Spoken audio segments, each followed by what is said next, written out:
Hello, listeners, and welcome back to another episode of Cognitive Dissidence. As usual, I'm your host. I'm Jacob Shapiro. I'm a partner and the director of geopolitical analysis at Cognitive Investments. Joining me on the podcast is Alfonso Peccatiello. He is the CEO and founder of the Macro Compass. Alf tells you at the end of the episode where you can find him. Thanks so much, Alf, for taking the time. We recorded this on Tuesday, May 23rd. It's going to come out about less than a week later, so it'll be a couple days old, but everything I think is still pretty relevant.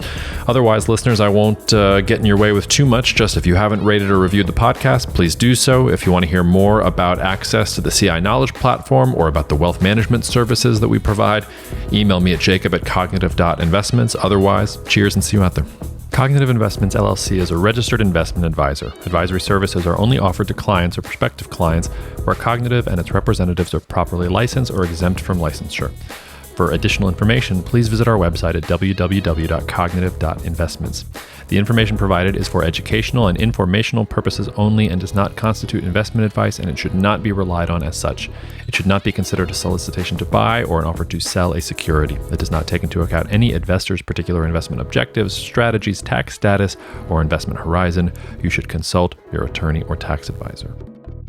Thanks for reaching out and coming back on the podcast. I have to say, since we met a couple months ago and on the podcast, I mean, I'm enjoying your macro takes and everything else, but I really enjoy your angry tweets as an Italian about food. I'm here for more of that content. I want more espresso tweets and pizza tweets from you. It's really, really cathartic for me. Okay, so Jacob, let's set a couple of rules as well, right? Since you triggered me, I have to go for it. So I'm from the south of Italy, close to the Amalfi Coast, and there you're not going to kid around food and drinks traditions. You know, you got to be serious about this stuff. Rule number one, cappuccino is only allowed until 11:30 in the morning. That's like as lazy as a breakfast can go. So it's only for breakfast. It doesn't meet anything with lunch or dinner. Forget about it.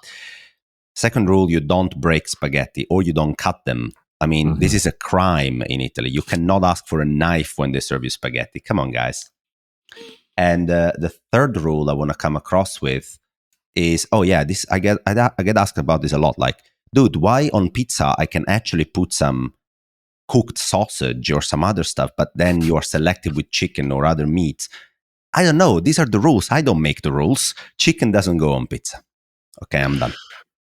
No, I hope you'll drop many more rules in the course of this conversation. Podcast listeners, if you're doing any of those things, just stop listening. I don't really want you to be listening if you break any of those rules. So that's the kind of safe space that you're in here, Al. Before we kind of journey around the world, I guess we should talk about kind of the boring stuff that is top of the fold. We're recording here on Tuesday, May 23rd. This will probably come out by Monday, I think. I doubt there will be a debt ceiling sort of resolution by then.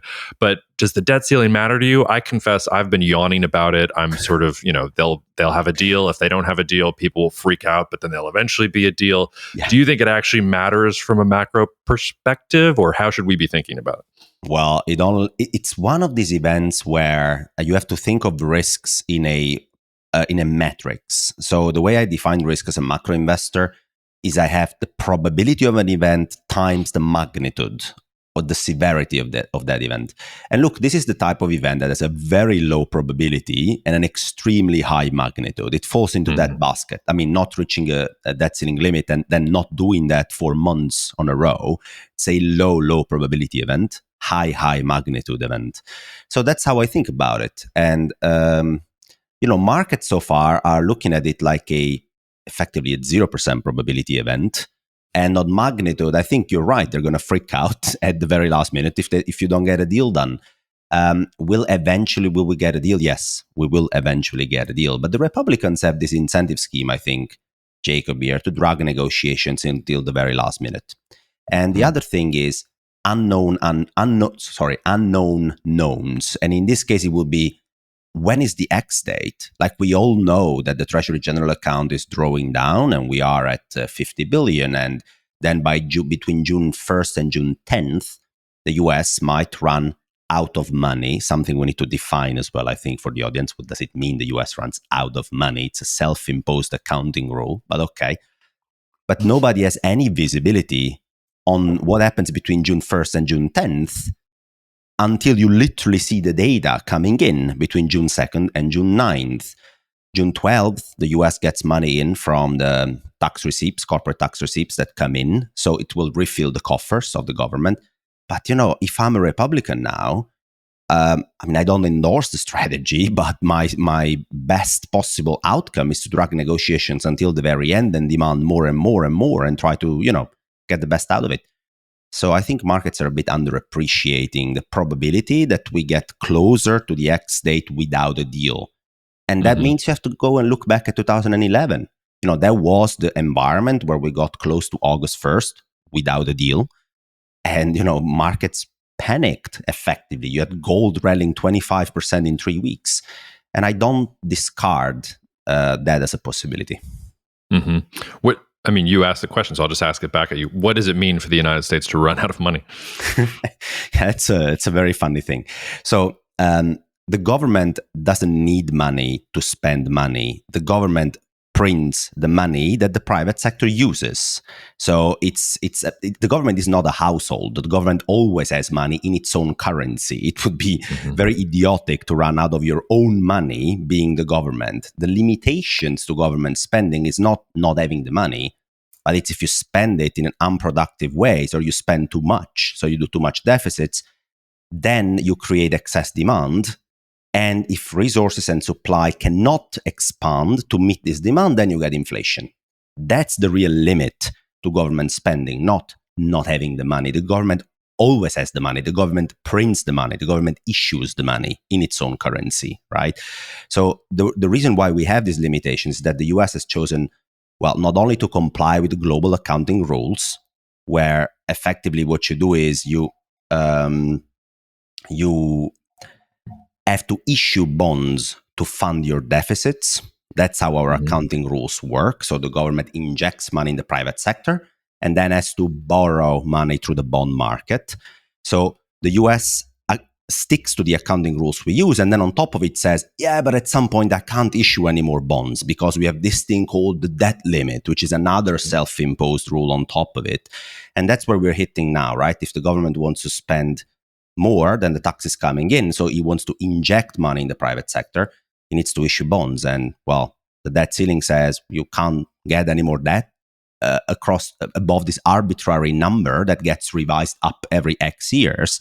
And now we're exactly at that point. So the government then draws down the Treasury General account and says, okay, how much money do I have deposited at my bank?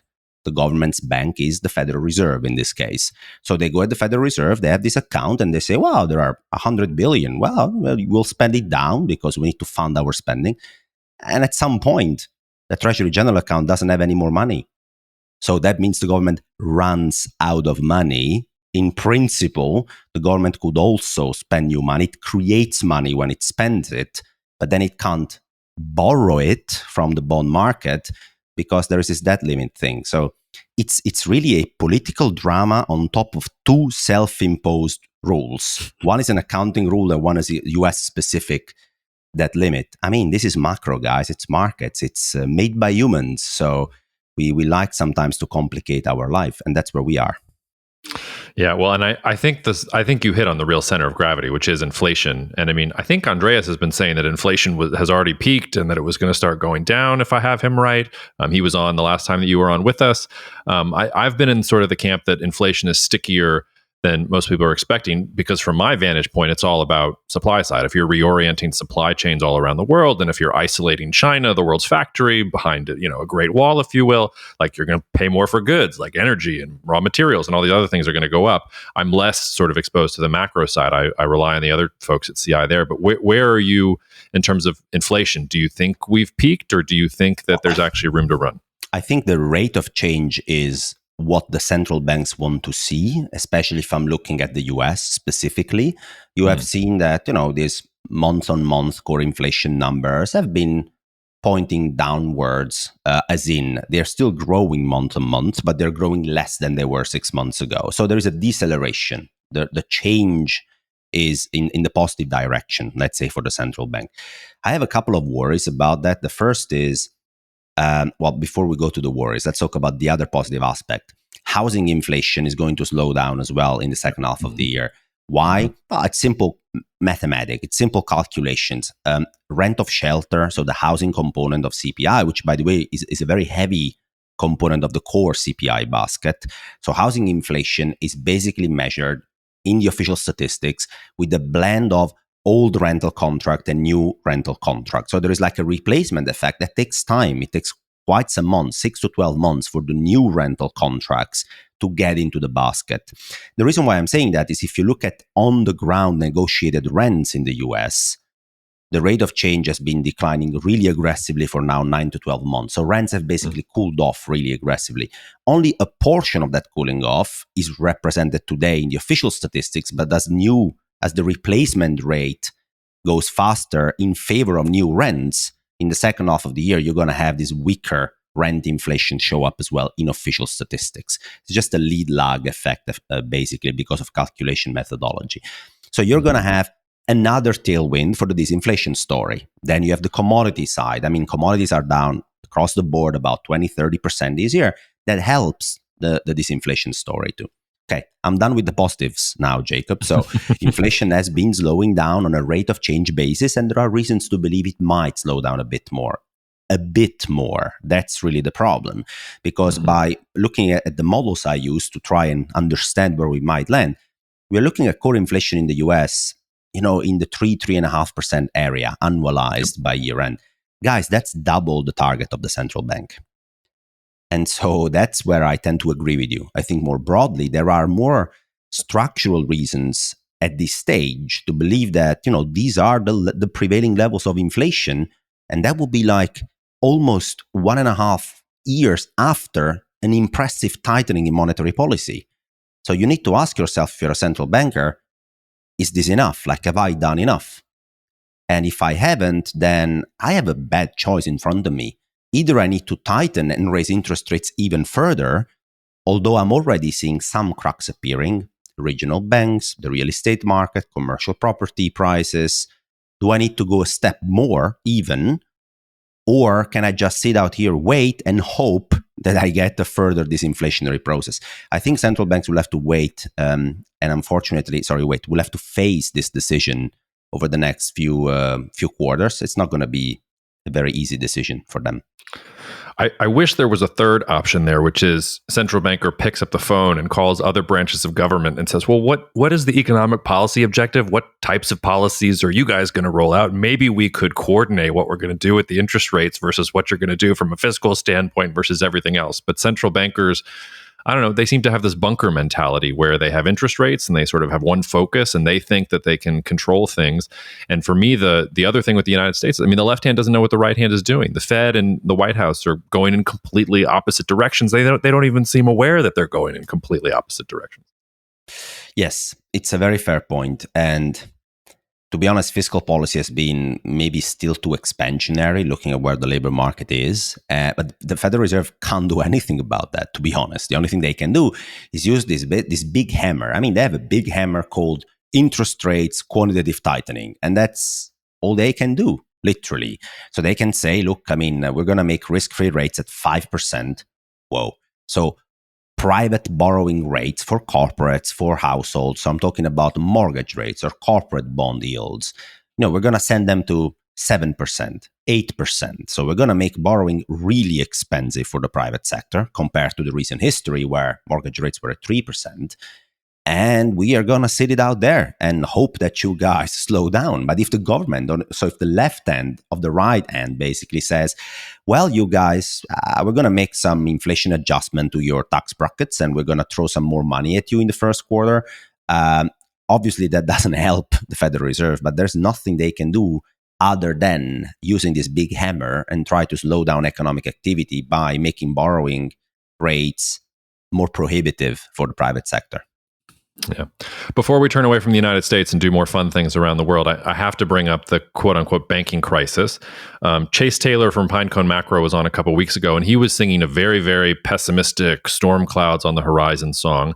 I, again, have been more optimistic. This is not investment advice, but I've been nibbling at regional bank stocks and things like that in the U.S. because they look pretty juicy to me, and I don't think we're going towards a 2008 moment. And Rob and I have talked about why on the podcast. Do you have a view sort of on the banking issue? Because it does, if the Fed is going to keep rates high or even be forced to tighten for longer, like you can imagine that that's going to compress banks. But I don't know. I just don't see the crisis. And I'm also struck by the fact that, if you go back in time and read financial media 2 years ago, the articles are, low interest rates have really been hurting the margins for regional banks and things like that. How are they going to survive? It just feels like it's the same story with different headlines over time. So where are you at on the banking crisis? Very fun remark with low interest rates hurt banks. High interest rates hurt banks. I mean, what's that? I mean, so look, at the peak of the hysteria, I am proud enough to say that people on the Macro Compass, the firm that I run, got an article which was called Order Please. And the article basically went just making a full analysis of banks. And people remember back then were obsessed about this held to maturity unrealized bond losses. This was really the culprit of the problem. And that represents roughly 5 to 7% of an entire bank's balance sheet. So the article was, guys, I worked at a bank at very high levels, so there are a bazillion more things we need to take into account. Let's take them into account. Let's see how these banks are doing. The outcome of that was, well, there are some pretty poorly run banks in the US with very lax regulation around them, allowing them to act like cowboys, but all the others, no, really. I mean, there was a statistics I still share today where people are pretty unaware of it. But if you take JP Morgan and you say, Jacob, let's stress the entire JP Morgan's balance sheet for interest rate rising 200, 300 basis points, and then the curve flattening, which banks hate because of their business model, right? They borrow short, they lend long, they want a steep curve, not a flat curve. So I'm going to throw everything that is bad for a bank at JP Morgan. They do this to themselves. They stress test their capital for the entire balance sheet, right? What is the impact on the entire balance sheet of this negative interest rate stress test? The answer is JP Morgan loses about 5 to 7% of their entire capital. The entire capital of the bank goes down by 5 or 7%, which means 95% of the capital is still there intact, despite this very, very bad scenario that I'm trying to stress test the balance sheet against. Why? Because they're professionals. They do interest rate hedging. They have derivatives hedging some of their positions. Not all banks act like Silicon Valley Bank, right? So that was one of the main reasons why I ended up with the same conclusion, which is, well, it seems a bit overblown here. At some point, we were pricing Armageddon Federal Reserve cuts, 75, 100 basis points between now and year end. I'm like, what's happening? Like, is the world going to fall apart? So I did a bit the same, and I went and I bought some financials, basically. And they rallied a bit. To be honest, they didn't go through the roof. And that brings me to the second part of the situation. In the 80s, when we got banking crisis, because of the higher interest rate environment to fight inflation, we got a similar situation. So we got bank losses due to higher interest rates. Well, back then, derivatives weren't really a thing, were they? So it was even harder to hedge. Mm-hmm. So you got these losses from higher interest rates.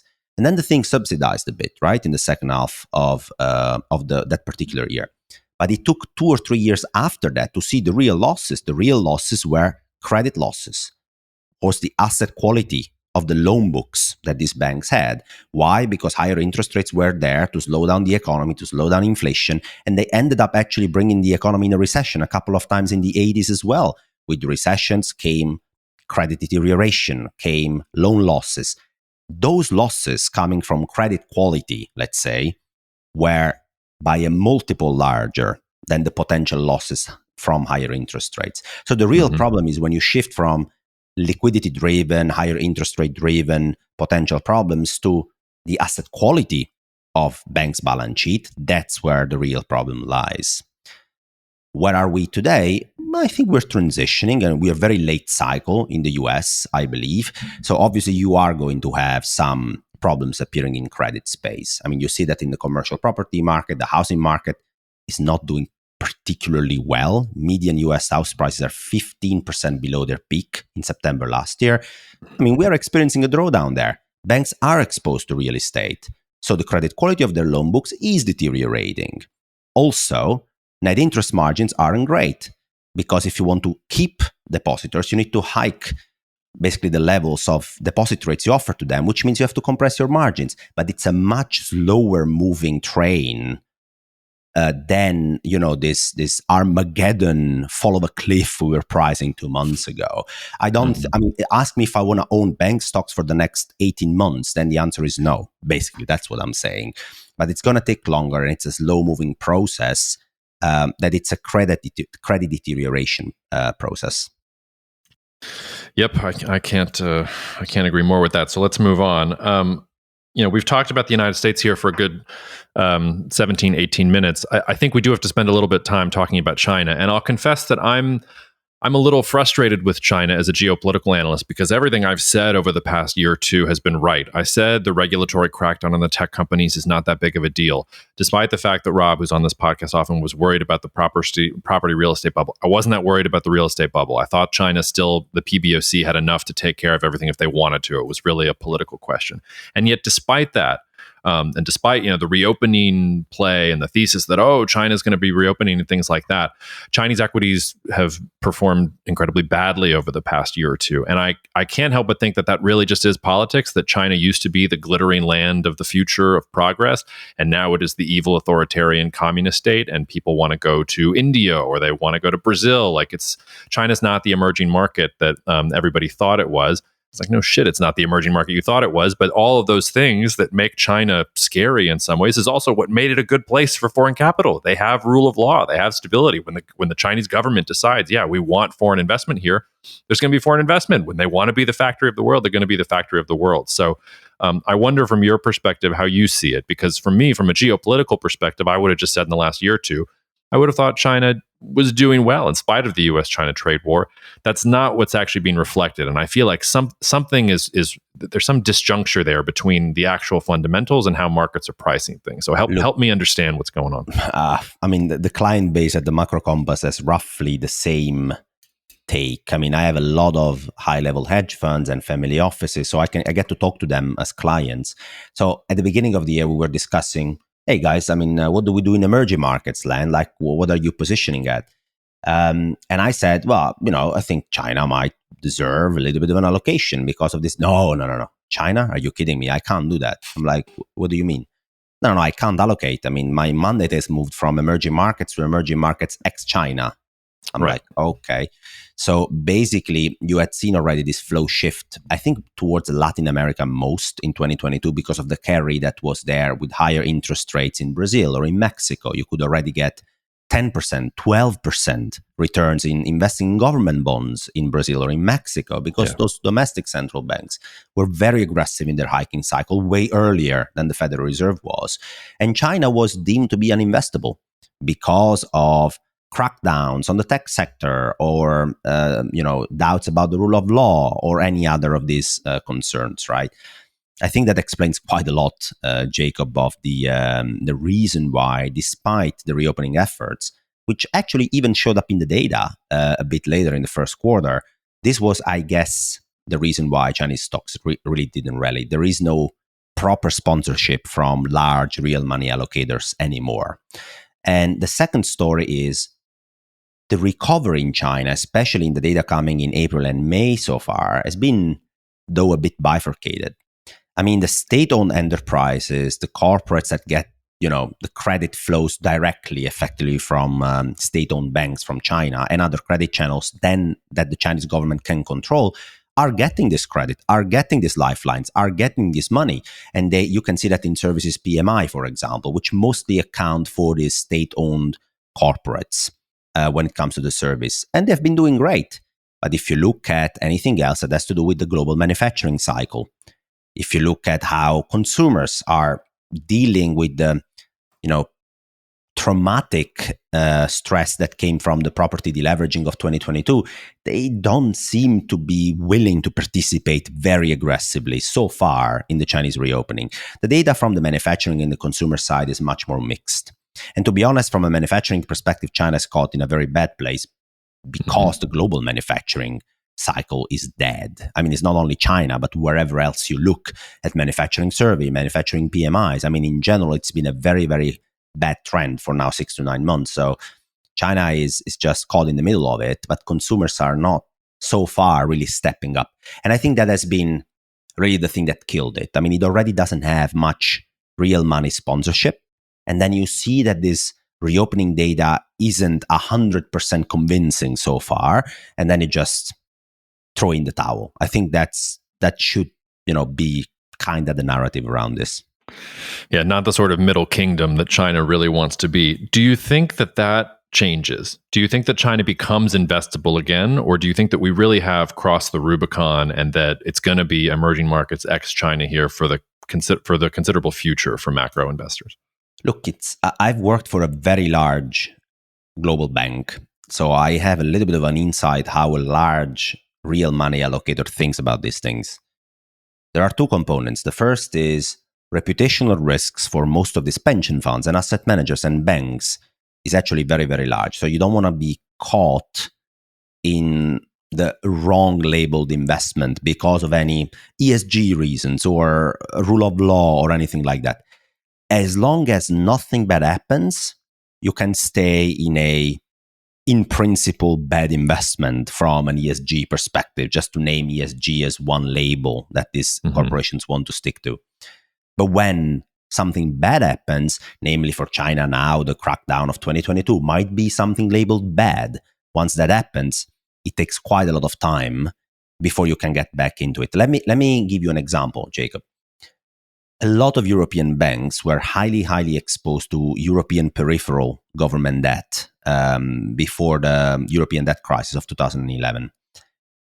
The reason was that basically people were looking for additional yield. And these Spanish government bonds, Italian and Greek, were offering a pickup of 100 to 100 basis points over safer options, German, Dutch, Austrians.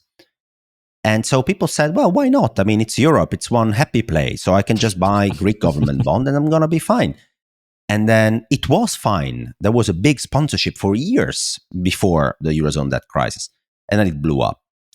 Now, after that, for the same sponsorship to come back into this peripheral government debt markets, it took at least 5 to 6 years. We had to go all the way back to 2017 with the European Central Bank saying, you know what, you're going to get negative yields on your German government bonds. And then this bank said, you know what, maybe I can buy some. Let's start from Spain, okay? It sounds a little bit safer than Italy and Greece.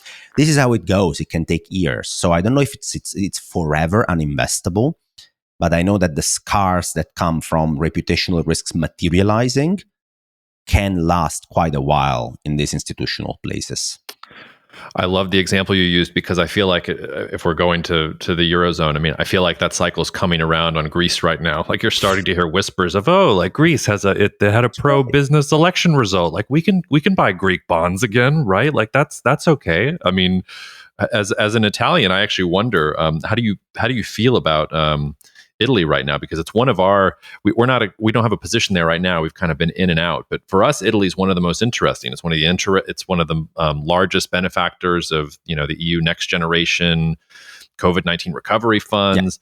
Yeah. I saw that what the Italian government, I forget which chamber it was, but one chamber of the parliament said, yeah, we should really look at this nuclear power thing. That's a huge Rubicon for an Italian government to embrace nuclear power. Do you have any optimism about your own home country, or you would still warn people to stay away? Tough question. So to be honest, the structural issues around Italy remain unresolved, Jacob, and that has to do with, where do I start? Youth unemployment rate, the massive difference in investments between the South and the North, corruption at different levels, unfortunately. Ease of doing business, not particularly great. Bureaucracy, low productivity levels. Okay, I'm going to stop here. I can go on for a while. So unfortunately, these structural problems haven't been really addressed a lot over the last 10 years. There have been some reforms here and there, but, doing very little, to be honest. So then you have to go back at cyclical growth boosters, right? It can be something from Europe. It can be a fiscal change. It can be a political change, anything like that. So what I see today, I think Italy has benefited, and it's still benefiting from the European Union sponsored pandemic stimulus, basically. And that's a positive. When I look at something else, like, the political situation, so far we have avoided the worst confrontation. It's actually not too bad from that perspective, because when the Meloni government was there, I mean, there was quite some widespread and justified fear that they would go and be very confrontational with Europe. They haven't really. I mean, they are not particularly friendly, but they haven't been highly confrontational. So the way I see it is, we're muddling through. If you're Italy right now, you're in a situation where you're muddling through. You haven't really resolved any structural problems from a cyclical perspective. The boost from the fiscal stimulus is still a bit there, but it is probably fading away a little bit at this point. It's, mid 2023. This stimulus has been launched in 2021, 2020. So I see that structural problems haven't been resolved, and the cyclical boost is kind of fading away. So it's just a muddle through. I'm not particularly excited. Yeah. Where do you think the opportunities are in Europe right now? And I had a potential client come up to me a couple of weeks ago and said, "Hey, do you know how I can buy Ukrainian government bonds?" And I said to him, you really have stumped me, because I don't know. I'm going to have to go do some research as to how and whether you can buy Ukrainian government bonds, because I think Ukraine is the sexy answer there. But talk to me about whether and where you see opportunity within Europe right now. I have to say that I have chosen an easier path than your potential client, but I've looked at the same side of Europe. So I've moved east for now 3 to 4 months already. So what I try to do is to look at places that are the mix of Ukraine beta, let's say, if I can call it like that. So positive exposure to any positive development from Ukraine. High interest rates, possibly higher than in Europe. And good growth prospects and reasonable valuations. This was the 4 principles I tried to apply. There was one country that stood up a lot, which was Poland. So Poland has welcomed a bazillion Ukrainian immigrants. I don't know the exact million number. I'm going to call it a bazillion, because in percentage of the domestic population, it was something like 10%. I mean, just a ridiculous big number. This Ukrainian, and then somebody has told me, Alf, do you know how many refugee camps are there in Poland for these Ukrainian people? I mean, it's millions of people in a small country. I don't know, there must be a lot. Do you know what the answer to this question is, Jacob? 0. Yep. 0. The Poles have managed to allocate and find new jobs to basically almost all these Ukrainian immigrants. So effectively, they've gotten a pretty big boost in terms of labor supply, of productivity, of highly skilled Ukrainians coming in. And they've been already plugged in the labor force in Poland. That helps both cyclical and structural growth prospects of a country that had already seen high real wage growth. I mean, wages in real terms in Poland had been growing 5, 6, 7% a year for the last 7 to 8 years. Poles in terms of net wealth are getting closer and closer and closer to the median Italian. So you're talking about an uprising country that had one big negative in the past, which still has, which is the confrontational government towards Europe. But we have elections in October. And, the opposition has Donald Tusk as their leader. And, Tusk has been a very high key member of the European Union. So you're talking like the most European-friendly guy you can ever try and get. And the polls show they're really close. So you're talking about a close, tight election call where I think the base case is that the current anti-European government is not going to get a majority again. So the worst case scenario is a coalition where you really need to water down your anti-European stance. The best case scenario is you get a pro-European friendly government in a place that has a good Ukrainian beta coming from the immigrants that have basically been seamlessly absorbed in the labor market in Poland. You have good growth. You have interest rates at 6 and 75% in Poland. So if you invest there, you get the so-called good carry. I mean, you're investing in a place that has high risk-free interest rates, tight labor market, good growth prospects, both cyclically and structurally, and possibly even positive political tailwinds. And that has been a place where I've invested. And honestly, it's been great.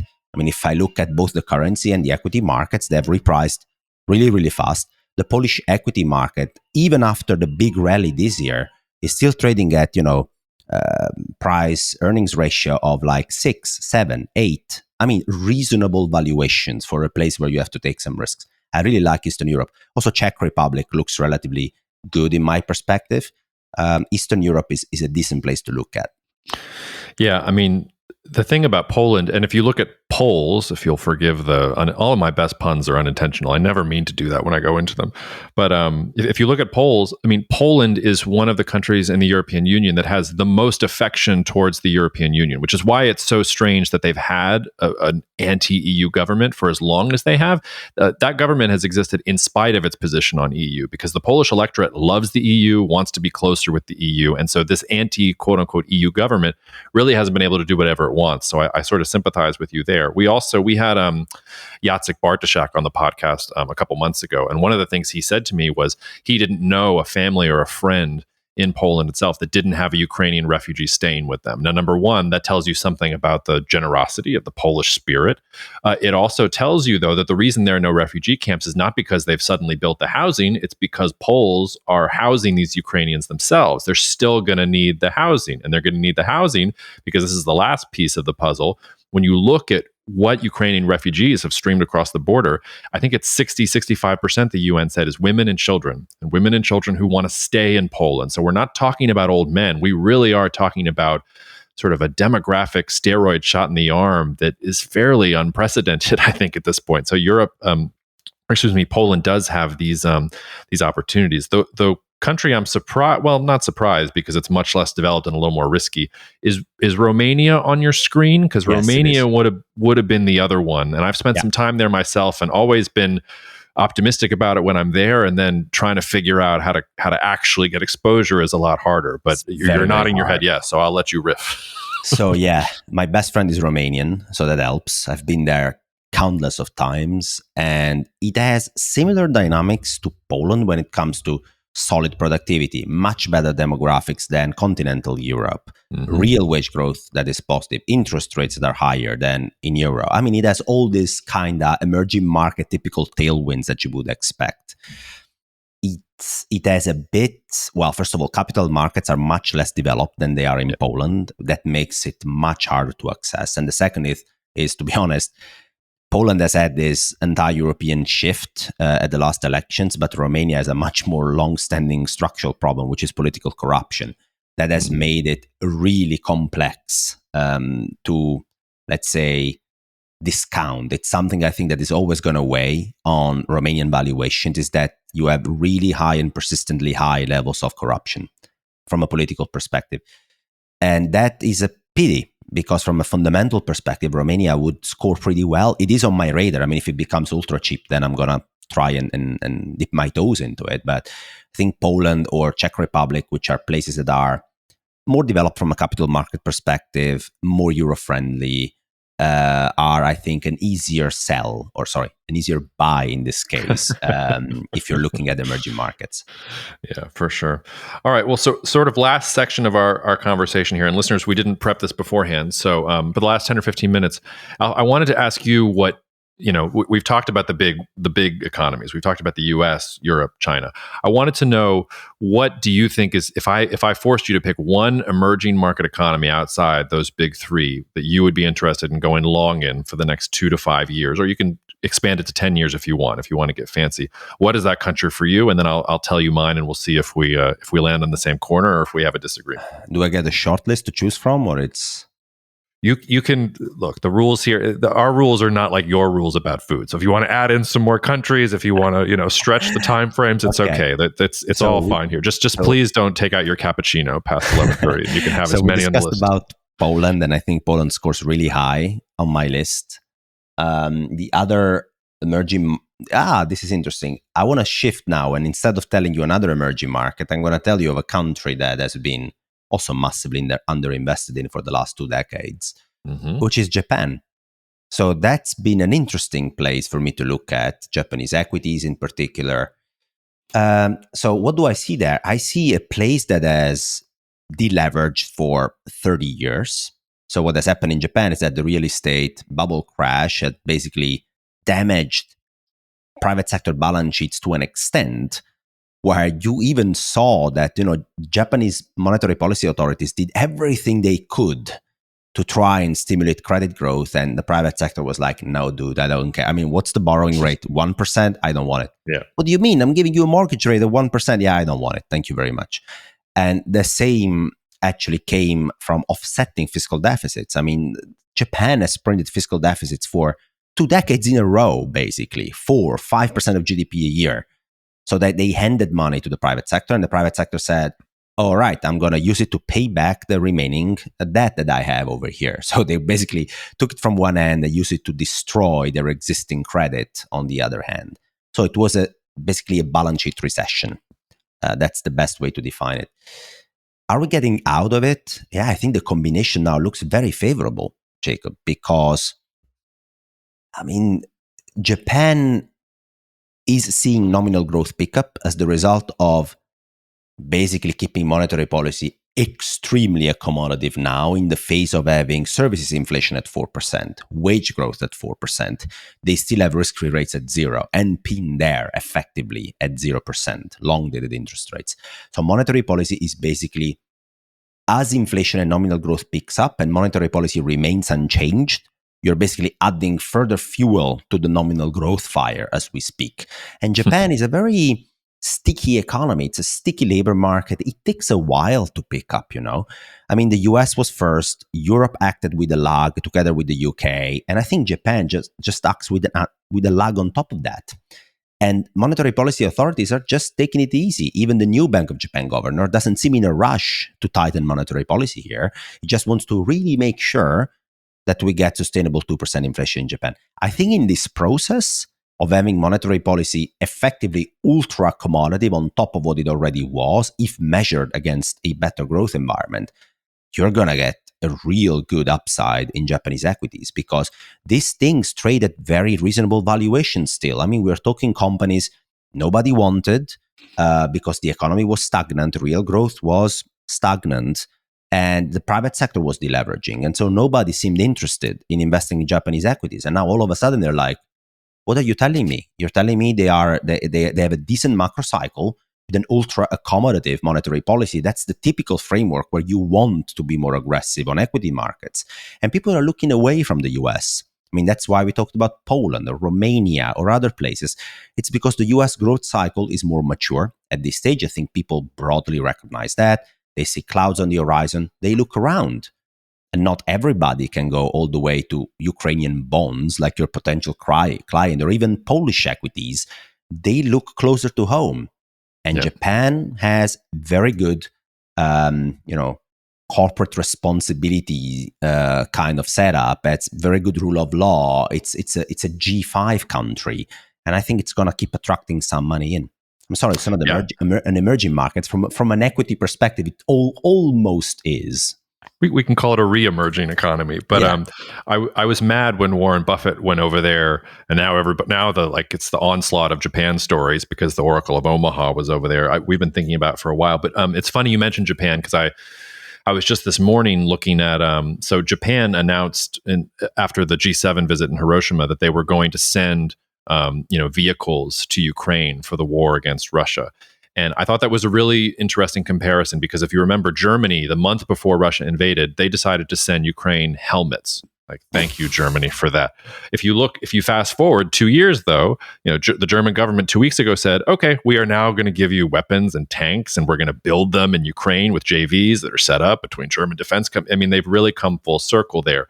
And I said to our team here this morning, I think Japan is going to lag Germany by about 2 years. So they're sending the equivalent of helmets right now. But imagine that these Japanese defense companies who have had nothing to do for literally generations, suddenly there's a war on and they want to be closer to NATO and they want to do all these other things. I think that might be sort of an interesting spot. Let me tell you the country that I've been thinking about. And it's a country that I was relatively bearish on for a long time. And my impulse is still to be bearish, but I'm getting seduced by it. And it's Indonesia.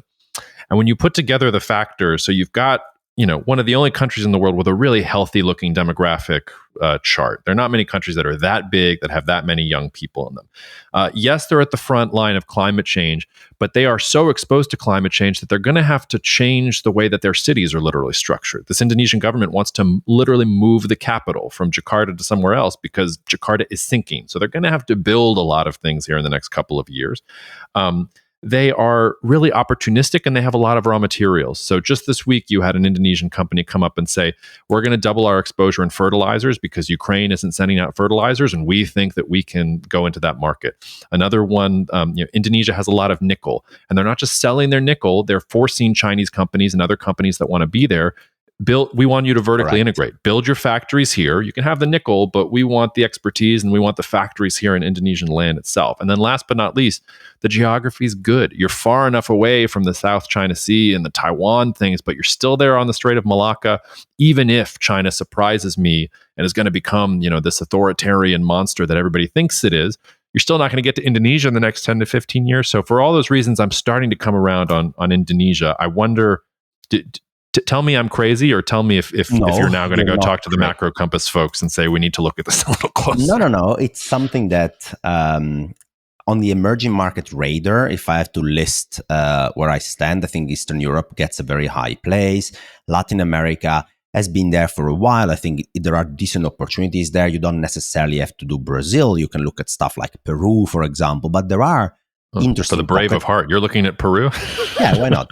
There are interesting pockets of value, I think, there. But then the third angle would be definitely what I call Asia ex China for the time being. So Japan is not an emerging market, but it's a re-emerging market. But within the Asian complex, you have stuff like Malaysia or Indonesia. They look interesting for a couple of reasons. I mean, you mentioned the fact that we had a lot of these onshoring discussions. We discussed for 3 or 4 months, supply chains don't work anymore. So, all the large CEOs are going to decide to bring back all their manufacturing jobs in the US, in Germany. That was never going to happen.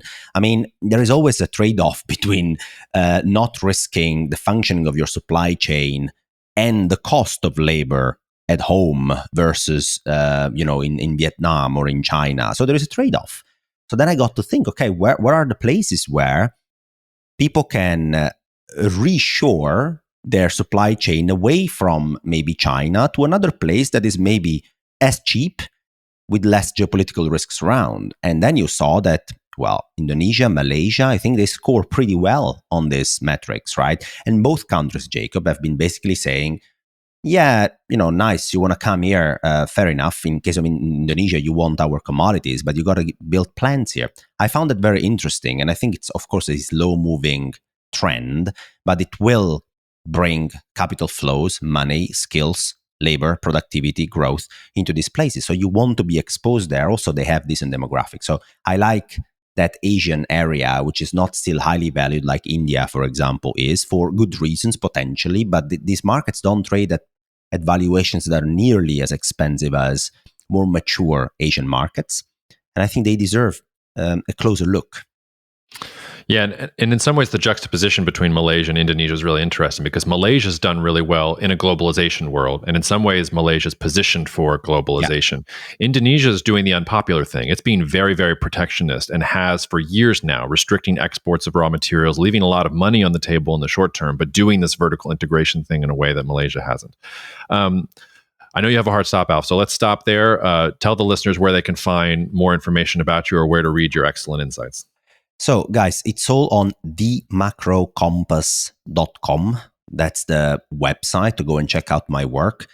What is my work, you might ask? Yeah, well, my work is breaking down the developments in global macro and markets in plain English. So one of the few advantages points I have is that I've been in the business. I've run money for a large bank, and I've had the chance to, develop my skills, but also to make sure that I can break them down and communicate them in an understandable way, right? And on top of it, it's actionable. So it's not only blah, blah, blah, but there are also macro ETF portfolios, tactical trades on top of it. So we try basically to put the money where the mouth is at the same time and break down global macro in plain English on themacrocompass.com. Great. Well, Alf, thanks for coming on the podcast. We hope that you'll come back on soon. And where are you based, Alf? I'm sorry, I haven't asked that. Well, that's a very tricky question to answer. So I would say I would love to be based more in the Amalfi Coast, where I'm from, but unfortunately, I managed money in the Netherlands, which meant that I basically have my wife here, my house here, and social roots here, etc. So what I try to do is when the weather doesn't suck in the Netherlands, I'm in the Netherlands, which means not many months a year, and for the rest, I try to flee away to the Amalfi Coast. Well, maybe next time we can do this in Amsterdam or somewhere. Hopefully, I'd rather do it on the Amalfi Coast. Let's do an episode overlooking the coast and drinking cappuccinos before 11:30 in the morning. So thanks so much for taking the time, and we'll have you back on soon, my friend. Thank you so much for listening to the Cognitive Dissidence podcast, brought to you by Cognitive Investments. If you are interested in learning more about cognitive investments, you can check us out online at cognitive.investments. That's cognitive.investments. You can also write to me directly if you want at jacob@cognitive.investments. Cheers, and we'll see you out there. The views expressed in this commentary are subject to change based on market and other conditions. This podcast may contain certain statements that may be deemed forward-looking statements. Please note that any such statements are not guarantees of any future performance, and actual results or developments may differ materially from those projected. Any projections, market outlooks, or estimates are based upon certain assumptions and should not be construed as indicative of actual events that will occur.